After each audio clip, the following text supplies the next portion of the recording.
Hi, welcome to the Stirrings podcast. I'm your host, Madelaine Ley. I'm a philosopher of technology, a spiritual ecologist, and a contemplative artist. You won't be surprised to hear that people ask me, what are those words? How do they fit together? And you're going to find out over the course of this season of podcast episodes, some solo and some with guests. But for now, you might want to know some of the fundamentals, which is that I take this human experience to be wrapped up with technology. We are always using technology and creating technology, and we do so within a larger, vibrant web on the planet, a wider ecology. Now, the spiritual part of the spiritual ecology comes in to say that I'm really interested in how we can move about within this planetary web with some sense of reverence and deep care.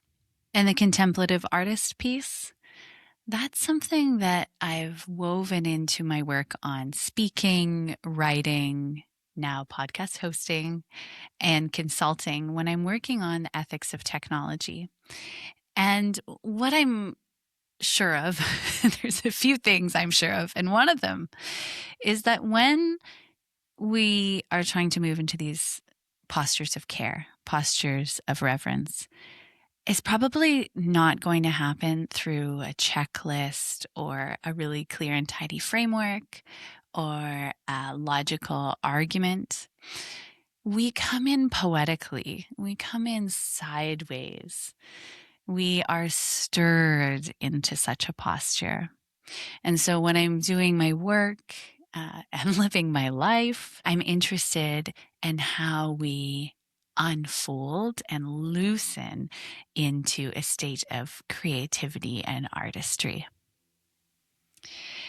When I was reaching out to people for the podcast, of which there are 10 fabulous guests, I framed it as an invitation to an intellectually promiscuous conversation that's devoted to possibility. Okay, intellectually promiscuous, what's that? Well, it's a bit cheeky to start, of course, which is always fun. The promiscuity piece comes from my absolute inability to stay in my department at the university. I have been trained in philosophy all the way through to a PhD, but I was never good at staying in the philosophy building. I was always taking classes in different places, but also going to different lectures in cognitive science, neuroscience, engineering, especially robotics, the history department, design. I love speaking with designers, certainly political science as well. And so you might call this a interdisciplinary approach, of which it is, but I like promiscuity because there's a sense of flirtation in it. And flirtation's a great thing, is it not? Flirtation's a wonderful way of buzzing about in the world, because a flirtation is to say, hey, I don't know about you, but I'm interested. I don't know what you're about, but I'm showing interest and I want to see what I get back. I want to know what this sort of like dance can be. There's a buzz to it. And so intellectual promiscuity is the spirit with which I had many of the conversations that I had on this podcast. So intellectual promiscuity, yes, but I have to admit, it's very clear that I have a type, because everybody who is included on this podcast season and who I'm planning for a season 2 falls, I admit, into some range of a category, which is that everyone within their work will kind of fit into a decolonial science and technology studies, intersectional feminist approach to technology and nature writers. And so those are the sort of like broad categories. And then the spirit with which they bring to their work is also a lot of heart, a lot of poetry, creativity, an interest in beauty. Nobody is afraid about admitting about talking to trees or conversing with the ocean. Things are allowed to get a little trippy, and the sort of non-linear thinking comes through in the conversations. So yes, there's definitely a type.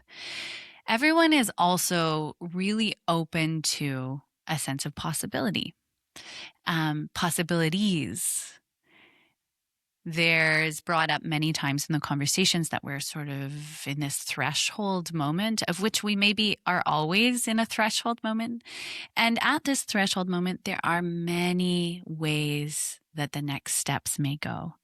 There's always possibility. Nothing is fixed, nothing is stable, nothing is set.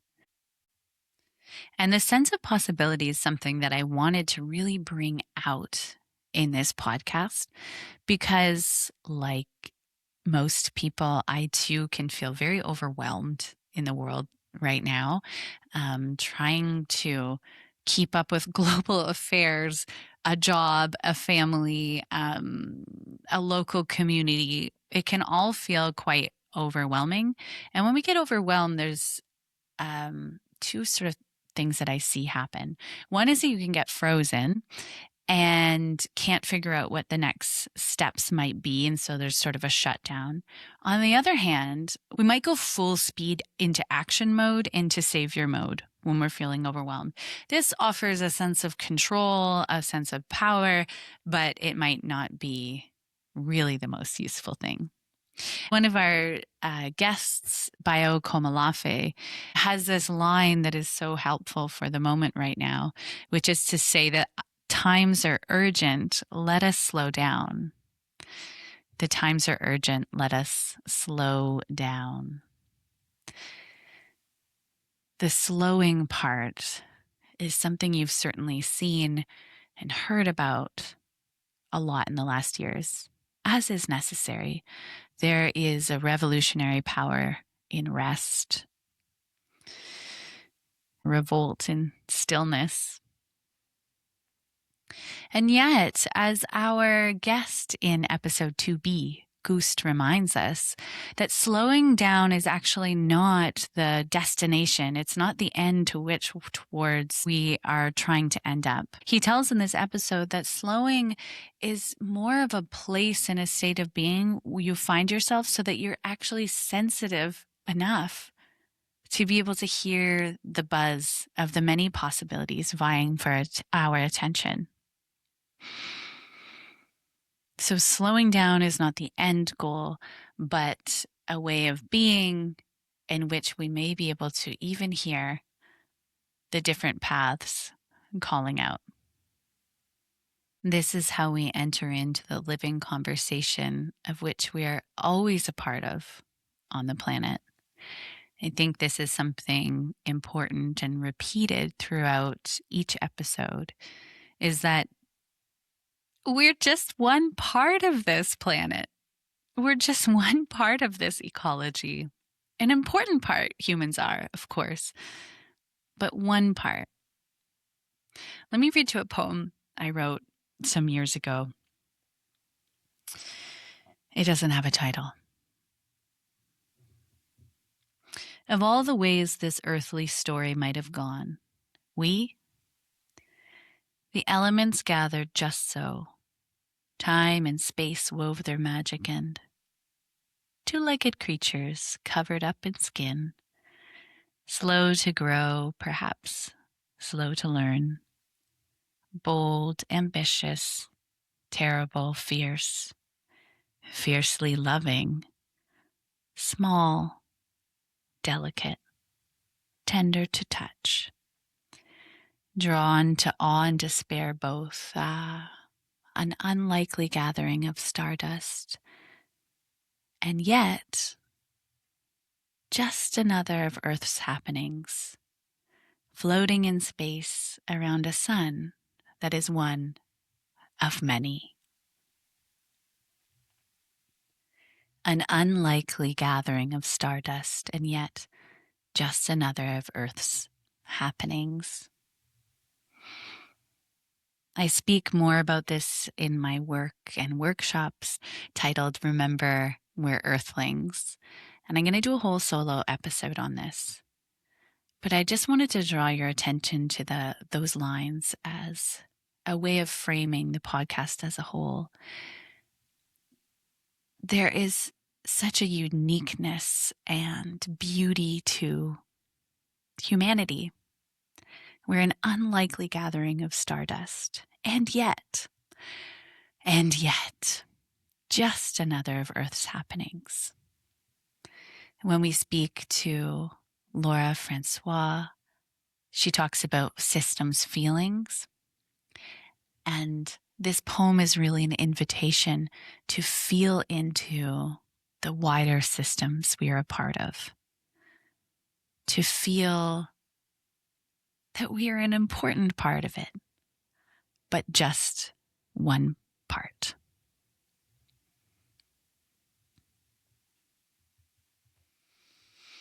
I'm going to read some more poems during this podcast, so I thought I would just warn you about that now. And there's going to be some music from my dad, who is my roommate once again, and a delightful roommate to have around because he's an incredible and dedicated musician. There's going to be ideas that are rigorous academic thoughts about the world, about technology, about our relationship to nature. But there's a tendency within these sort of intellectual conversations I have found to stick to the books, to the difficult language. That is such a small portion of how humans express things. And that's what I've always found disappointing in academia, is that there's sort of one form. It's often boring writing and logical argumentation. And if you're in the sciences, stuck to the scientific method and way of communicating. But as we all know, there are so many ways that humans express what we know. And one of them is poetry, and the other is music, and another one is conversation. Now, the conversations that I have on this podcast, I want to tell you a little bit about how I'm going to send them out, because it's a little unusual in comparison to other podcasts you'll listen to. There's going to be 6 episodes that are solo. For each solo episode, I'm going to be focusing each one on a single theme that I research and speak about and do workshops on and consult on in my work. These are ideas that I think are very important right now. One is going to be on robots, which feels maybe a little off-brand, but robots are a really interesting technology to look at the wider atmosphere and culture. I will also speak about intergenerational living, which I am doing right now with my parents. I will speak about being an earthling. Greetings, earthlings. And that will be for this stepping into a sort of planetary consciousness. We'll speak about agenda-free presence, or what I like to call radical hanging out. And then the last one is a big question mark. And in my notes, I have it written down as a benediction. I'm imagining that this episode will form itself over the weeks and serve as a sort of blessing on your way once you finish the season. Now, the guest episodes, the conversations, they're a little bit different than other podcasts. I'm sending them out every other week in pairs. There are general themes, the first being time and apprenticing and witnessing time.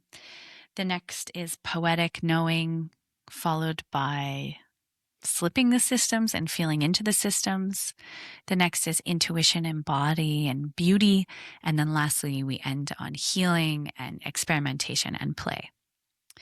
Now, the reason I paired them up is because no single episode is going to give you a to-do list or next steps or takeaways. There is, I admit, one episode where I do ask the guest, what should we do? I couldn't help myself. But for the most part, you're not going to get solutions or fixes from the podcast. what I hope is my great ambition is that at some point, maybe tomorrow, but maybe in 25 years, there'll be something that sort of stirs around from one of these podcasts and perhaps makes you go, aha, perhaps invites you down a different path that you didn't see before. Maybe it makes you notice something that you hadn't thought about.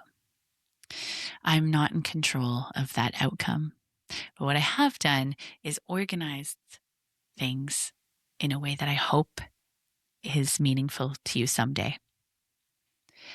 The pairings are conversations that I see moving, swirling around each other. I think the combination of them will be a sort of interesting mixture. Okay, now I want to tell you where I am. If you're watching this on video, you'll see that I'm in a cabin. You may, to my horror, see that there are also cluster flies in the window. It is springtime. I am sitting atop a hill in a meadow in a paddock that hasn't been used for many years. I'm in a cabin because it is my place of stillness and refuge from what is an absolute intergenerational jumble inside the farmhouse, just through the orchard, past the vegetables and the garden. And it's the same house that I spent many years growing up in. I live with my parents. I live with my children and my husband and our cat and dog, and we're about to get chickens. It's a rural life, but it's one I've come back to. I spent the last 6 years working in Delft in the Netherlands at the engineering school there, where I worked as a philosopher in a robotics lab. It was an interesting position of which I'm profoundly grateful to have done, really being alongside engineers and seeing how they create, how many of them think, and getting sort of more realistic about what the possibilities of technologies are and what the real challenges are of creating it. But I am happy to be back in the country. I think a lot of my life is spent trying to disengage with digital technologies, even though I know I'm speaking to you through a screen and a platform, whatever podcast platform you're reaching me on. And so I meet you, yes, from this rural cabin, but from the knowledge that totally becoming a hermit is also not very possible. Where I live is an interesting one when we're talking about nature, ecology, technology, politics, because to the south of me, there has been a gravel pit of several hundred acres approved and starting to be built. There is a quarry probably going to get built 400 acres just to the west. To the north, the Canadian Defense Department has purchased 500 acres for a radar site to detect potential threats in the Arctic. They need 4,000 acres for this to actually work. So that's happening 30 minutes north of where I live. And when I moved here when I was 11, the night was dark. It is not. There's glow coming up from every direction but north. The frogs are not loud anymore. There are hardly any bats left, and it is a changing place.